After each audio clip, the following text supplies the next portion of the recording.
পৃথিবীর সবচেয়ে ডেঞ্জারাস মানুষ কে জানেন? সে মানুষ যে বুঝে গেছে তাকে বাঁচাতে কেউ আসছে না। এই উপলব্ধিটা যখন কারো ভিতরে ঢুকে যায় তখন সে আর সাধারণ মানুষ থাকে না, সে হয়ে যায় আনস্টপেবল, আনশেকেবল, আনব্রেকেবল। এখানে ডেঞ্জারাস মানে অপরাধী নয়, বরং এমন একজন মানুষ যাকে থামানোর ক্ষমতা আর কারও নেই। সে তার জীবনের সবচেয়ে শক্তিশালী সত্যটা মেনে নিয়েছে, nobody is coming, everything is on me.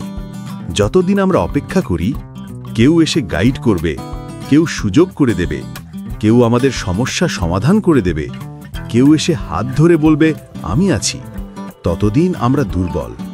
এই অপেক্ষাই আমাদের সম্ভাবনাকে মেরে ফেলে। কিন্তু যেদিন আপনি বুঝবেন আমাকেই আমার ভবিষ্যৎ বদলাতে হবে, সেদিন থেকেই শুরু হয় আপনার আসল রূপান্তর।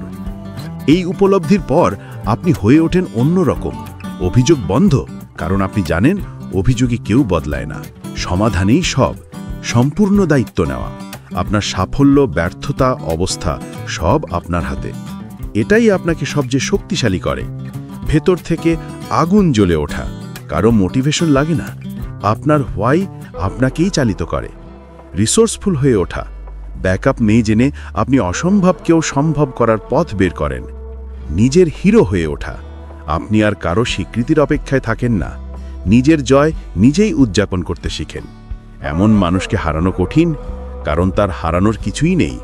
তার আছে শুধু একটাই জিনিস, নিজের উপর অটল বিশ্বাস। আর এই বিশ্বাসই তাকে পৃথিবীর সবচেয়ে ডেঞ্জারাস মানুষে পরিণত করে।